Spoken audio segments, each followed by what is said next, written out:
Hey guys, what's going on? We got an Enhancement Shaman PvP guide here. Basically what I'm going to do is I am going to go over your stats, gear like crafting pieces and stuff like that, and then we are going to go over talents and how to kind of play those, as well as some tips and tricks for Enhancement Shaman in arenas.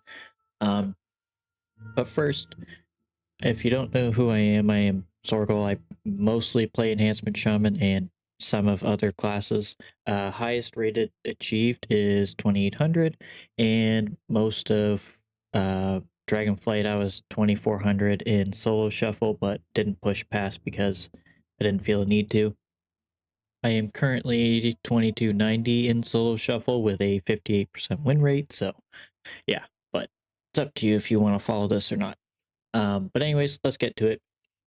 So first off, we got gear. So you want to go with haste or mastery. Now, I know a lot of people are really on about this, like, oh, if you don't run mastery, you lose so much. Oh, if you don't run haste, you lose so. You choose whichever one. Now, with elementalist, you're probably going to do a bit more damage with more mastery stacking. With Storm, you're going to do a bit more damage with haste stacking. The reason being is because Storm is all about putting as many Storm Strikes into your Ascendance window as possible, whereas Elementalist is dealing damage with your with Lava Lash, so all your damage types, so Lava Lash, Elemental Blast, Ice Strike, Hailstorm, whatever. So that's why Mastery is so good with it. But they are versatile in both ways. You're not losing out too much by going full haste. You're not losing out too much going full mastery. That's why when you look at like people's builds, they kind of go with a almost even split. As you can see here, I have 9,500 haste, 7,000 mastery. I do need a bit more mastery, but yeah, an even split is always a good option too. And then obviously, verse comes with your gear. So, but yeah, don't be too worried about the haste mastery thing. A lot of people, they're really aggressive with it, but it's not that big of a deal. It really isn't. They are so close in damage priority that it doesn't change a huge amount.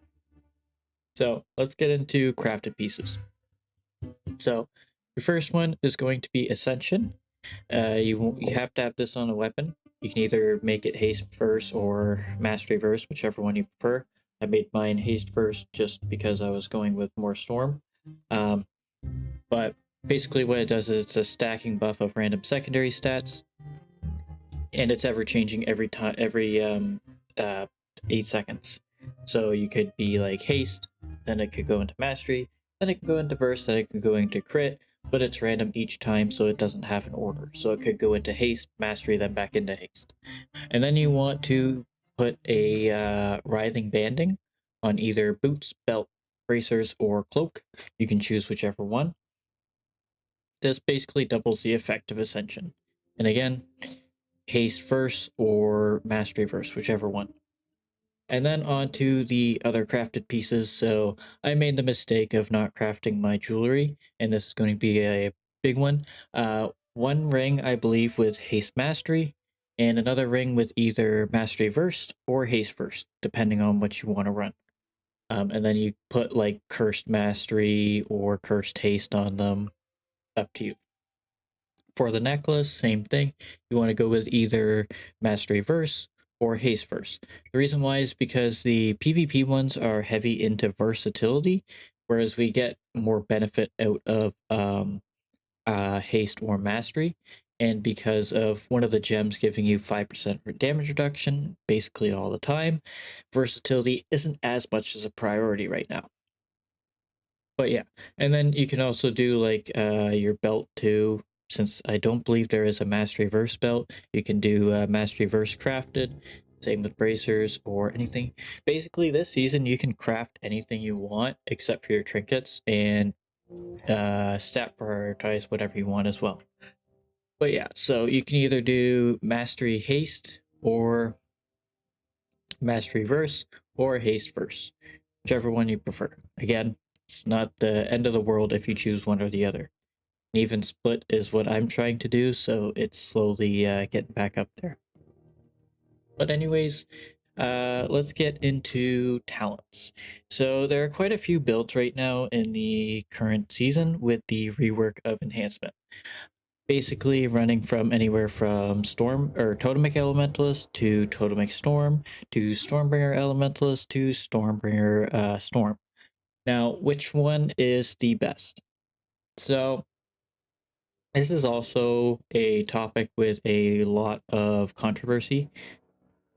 All the builds are quite evenly matched in throughput, but there's a reason why Totemic Elementalist gets played more than any others, or the reason why the top players play it is because it doesn't have that burst, if that makes sense. So let me explain. Storm, the reason why Storm ends up falling behind a bit is because it is geared behind its 1 minute and 2 minute goes, the Doom Winds and Ascendants. And the reason why is because that's where all their damage is. Now, why does it fall behind? It's because it is easily shut down. So Doom Winds, one disarm, because Doom Winds is a minute cooldown, disarm is typically 45 seconds. It's very easy to disarm a Doom Winds. On top of that, when you Ascendants, you're most likely going to be either fear spammed, you're either going to be stunned, or disarmed, or whatever, right? So that's why it's not seen as much in the higher play because it's so easily shut down. You don't have any way to sort of deny that type of thing. Now, that doesn't mean it's not good. It is very good, especially if you get good at baiting out CCs and stuff like that. It's very, very good. Don't be afraid to not play it. It is a very good option. The reason why Elementalist is played is because it doesn't have that shutdown potential, right? So no matter what, you're going to be doing damage. And with the introduction to Totemic being the new whirling elements, you have guaranteed hot hands proc. So that means a lot more damage. And it's a lot easier to get the damage out because you're not relying on those 1 minute to 2 minute goes. You're just constantly doing damage. But again, choose whatever build you feel works for you best. These builds are very close in damage, and if you can figure out little tips and tricks to work around it, then it works great. Storm is absolutely terrifying when it's using its 2 minutes. It is a terror on the ladder, especially when you're not crowd controlled or anything like that. And Elementalist is just pure raw damage, just going out all the time. So choose whichever one. So let's get into this. So first off is Totemic Elementalist. The reason why this is so powerful, again, like I said earlier, is because of whirling elements guaranteeing your hot hands procs every time you drop the totem. So every 24 seconds, you get a hot hands procs, which is huge damage, especially if you have played it recently. Also, a new talent introduction, and this goes for both Storm Totemic and Elementalist Totemic, is Molten Thunder. Sundering procs your totem to do 200% increased damage. Now, this isn't a one-time thing while the totem is down. If it resets and resets and resets, you can just sit there smashing it, and your totem's just going to be going off and off and off. So that's why it's really good. Another good thing is oversized totems. This is very good for getting people out of stealth and rooting people behind pillars and stuff like that because you get that extra radius. But another great option is Swift Recall. This works really well with Tremor Totem, Poison Cleanse, and Cap Totem. Basically, what happens is if your Tremor Totem removes a fear, you can pull 5 seconds off of its cooldown. Now, that doesn't sound like a lot, but in the long run, it does end up being pretty good. Same goes for the Grab Totem, Cap Totem, and Poison Cleanse, basically reducing the cooldown. And you can't do this more than every 20 seconds. That means if you Totemic Recall, you can't, and you drop Tremor again, it won't pull 5 seconds off. You have to wait a little bit. But yeah, another great thing is just like Wind Barrier and just some solid passive damage. With the rework of Totemic Rebound, it works pretty well. And the same with Whirling Elements, Lightning Bolt, Chain Lightning, or Elemental Blast. automatically trigger 3 surging bolts, increasing your damage. Then the big one here for me is the earth. Basically, what's happening now is every time you drop your totem, your next flame shock is going to do increased damage on its initial, but basically it hits 5 targets. And this is pretty big because a lot of issues I had in the past was when you would flame shock somebody, they'd instantly get dispelled. Well, now it's going on to 5 nearby targets, and if you're fighting 2 melee, it's going on both of them. It's really easy to get your flame shocks back out. But yeah, so this also runs Primordial Wave, which does technically work with Whirling Elements, but it does not increase its damage by 300%. But yeah, I didn't think Primordial Wave was going to be all that good, but it's been working about the same as it was before. And then all this build is doing damage with all your elemental stuff. You know, you have no cooldowns, you're just constantly doing raw damage going out all the time. So how do you play this? Well, first off, you're going to make sure you have all of your buffs and stuff like that, getting your teammates. And then you're going to basically drop your totem. You're going to Feral Spirits, and you're going to Primordial Wave into a Lava Lash, into a Lightning Bolt. More Lava Lash because it procced. Ice Strike, Lava Lash, Ellie Blast, Lava Lash, Thunder, Lava Lash, Ellie Blast, Lava Lash, Hailstorm, Storm Strike. Oh, Sunder's back up. Gonna Sunder. Bam. And yeah, it's gotten a lot easier to play because of the guaranteed hot hands proc. You're going to be lava lashing a significant amount. Outside of that, you don't have too long to wait, but basically you're going to be using Ice Strike and Hailstorm as much as possible and Sunder on cooldown. The only time you don't want to use Sunder is when you initially drop your totem. You want to make sure you use a Lightning Bolt first to trigger your air effect. That will increase your totem's damage by another 30%, therefore increasing Earth Surge damage as well. But yeah, it's fairly simple. You use Feral Spirits, and then you use Primordial Wave because of Primal Maelstrom. Basically, you're going to take 5 seconds off of Feral Spirits right away. The reason why you have 2 stacks of Legacy of the Frost Switch is to increase your totem damage by 25% and increase your frost damage by 25% as well, making Hailstorm and Ice Strike hit pretty hard, as well as causing Surging Totem to do pretty crazy damage. Overall, your Surging Totem will be doing quite a good chunk of your damage, but if they're moving around a lot, Lava Lash is going to take that over. As for Wind Fury, it's just a nice passive damage, and they've also made it trigger with Flame Tongue. Pardon me. They've also made it trigger with Flame Tongue, so you have even more chances to trigger Hot Hands as well. But yeah, it's gotten a lot more simple. As for PvP talents with this build, typically I run Shamanism, then you run Totem of Wrath, and then you can either choose Grounding or Burrow based on what you're fighting. If you're fighting casters, I'd go with Grounding. If you're fighting melee, you can go with Burrow. But if you feel like maybe you're not a target, or maybe they probably aren't going to kill Counter-Strike Totem, you could go with Counter-Strike Totem or Stormweaver, depending on your preferences. But yeah, the build has gotten significantly easier to play, as well as honestly just better overall. You might be wondering why we don't use Voltic Blaze, and that is because it does not proc off of Elemental Blast, which is going to trigger, or which is what you're going to be pressing a lot more. The only time you press Lightning Bolt is when you have Primordial Wave to trigger the bonus effect, and that's about it. If you can, spread your Lashing Flames to both melee targets or both DPS targets if you can. Obviously, don't go running out into the middle of nowhere just to try and Lava Lash somebody and then try and run back. It's not worth it. Just if they're close by, Lava Lash, off you go. But yeah, this build is very good at doing damage all the time. But on to the next one, which is the Storm version. Now this one's much easier to play, as well as brings forth quite a bit of damage. So as you notice, we have Ascendance here, and we have Doomwinds right there. Basically, this is all about 2-minute goes, or 1-minute goes, like I said, but there are some unique differences here.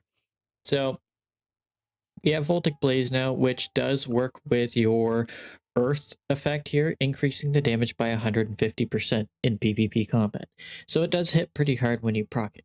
The other one is going to be Crash Lightning with Crashing Storms. You could drop Voltic Blaze if you want to take Converging Storms, but in my opinion, it's not too worth it.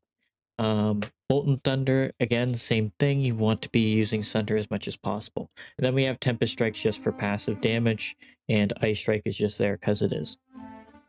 If you really want to, you could take Lava Lash, but the cooldown difference, and it doesn't scale with Frost Witch. So let's get into how to play this. So this one is going to be a bit different. Not entirely. We are running Flowing Spirits, so you don't have to worry about your Feral Spirits windows at all. They'll just come out passively. But let's get into this. So basically, you're going to be running at them. You're probably going to drop your totem, and then you're going to Flame Shock just to get it there. And then what I typically do when running this is I will Doom Wind's Bloodlust, right? And then if they don't disarm me, which is fine, I'm just going to continue doing damage as normal. And then if I haven't felt the disarm, then I'm going to Ascendance after it. Now, you're probably wondering, why would you bother doing that? It's mainly because I don't want to lose two cooldowns at the same time. If they don't have a disarm or any quick CC sort of thing, I would go ahead and pop both at the same time, and off you go. But because most warriors, monks, or rogues, or whatever have a disarm, it's good to kind of stagger your offensives like that, allowing you to get out all your damage as much as possible. But it is also a good idea to combo them both too, if you have that option. But I've been finding staggering them brings forth a lot of damage. But as you can see, it's very straightforward with just Storm Striking as much as possible, and then comboing in your Doom Winds with Sunders. And the same logic applies. Make sure you spend that air bonus from your totem before you Sunder, so you get that extra damage. But yeah, this is all about Storm Striking, and if you don't have Storm Strike, you Ice Strike. Other than that, it's basically just wait for your cooldowns and do as much damage as possible. It is very, very powerful build, and your 2-minute goes are absolutely terrifying. But yeah, you will notice you are going to get CC'd pretty quick when you use cooldowns. As for PvP talents, typically I will run Ride the Lightning with this, and then Shamanism, and then either Grounding Totem or Stormweaver. It's up to you. The reason why you use Ride the Lightning is because you're going to be spamming Storm Strike, which is going to give you big value. But on to the next one. This one I haven't really played much, but there has been a lot of success on the ladder. I'm going to show two versions because I think another version is pretty good. But basically, the same logic applies. The only difference is you don't have to worry about dropping a totem at all. All you're doing is Storm Striking. That's it, and then you Tempest at 10 stacks if you can. But yeah, same thing. So, and same PvP talents as well. I believe they are running Witch Doctor's Ancestry. I don't know if Flowing Spirits is worth it. But you could choose either or, whichever you're finding is working. As you can see, we have Converging Storms. This is very powerful against pet classes such as Demolocks, VM Hunters, or Unholy DKs.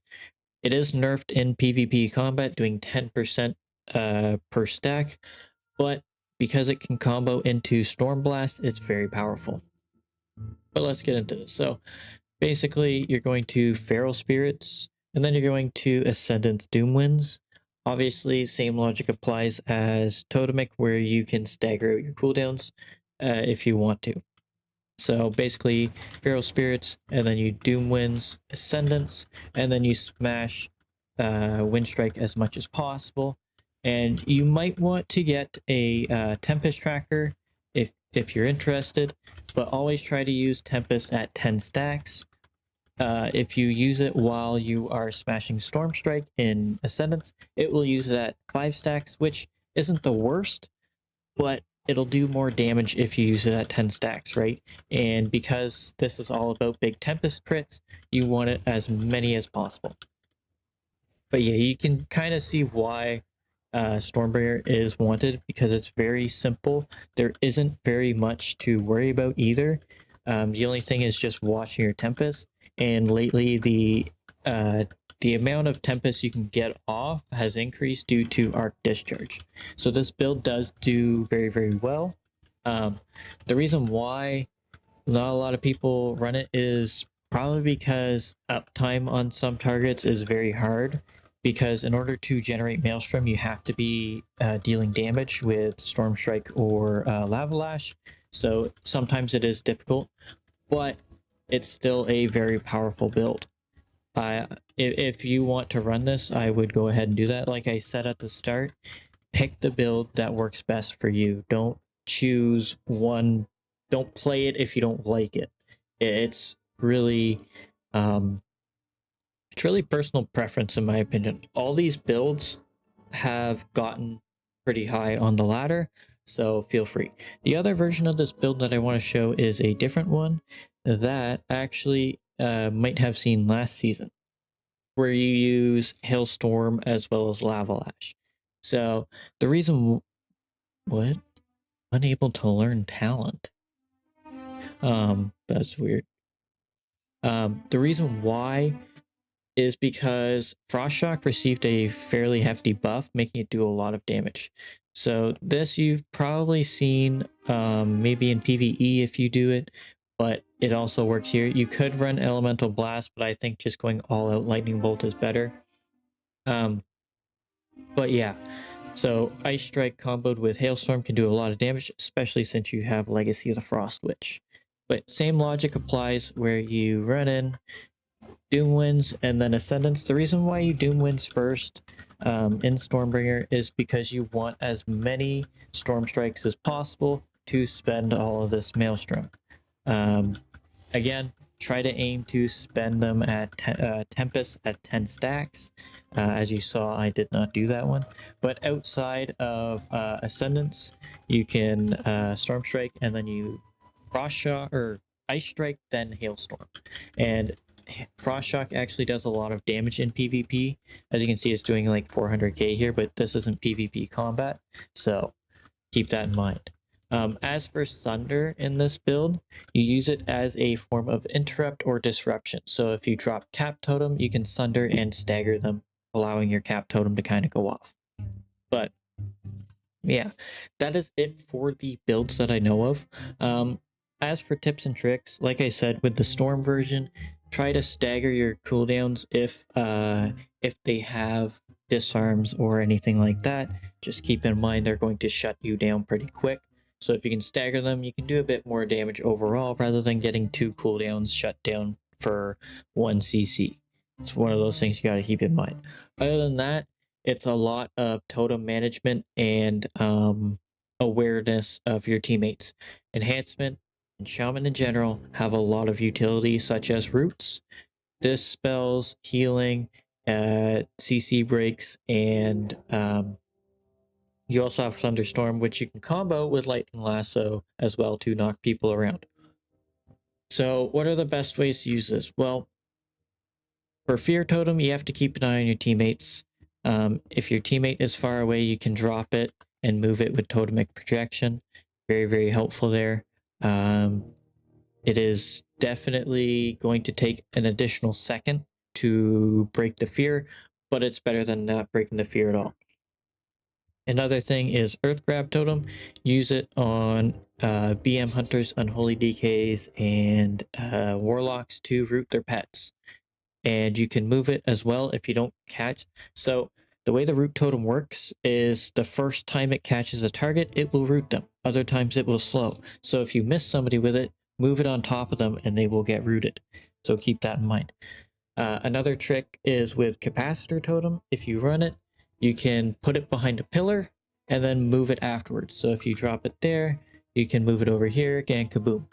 And if you have double cap, it will stun right after the stun effect is over. So these are just little quick tricks to remember as Enhancement Shaman.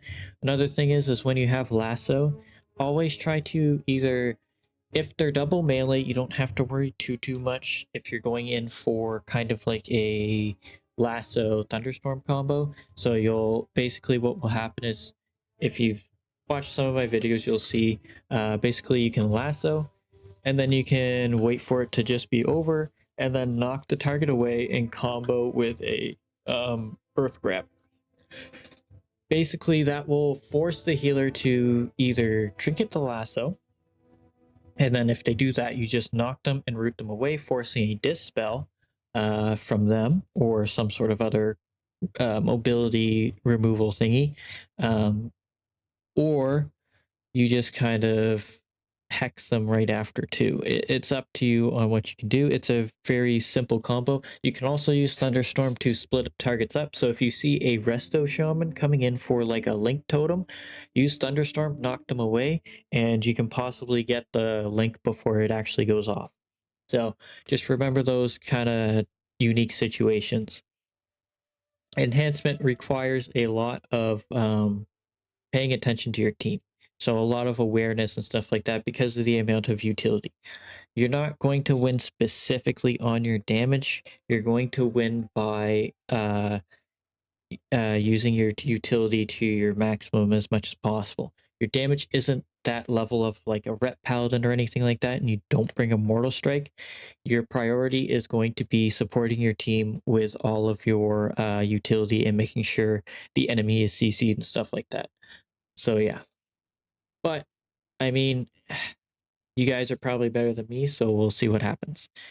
But anyways, that is it for my guide. I really hope this helps you out with learning enhancement and maybe answered a few questions that you might have had in the past.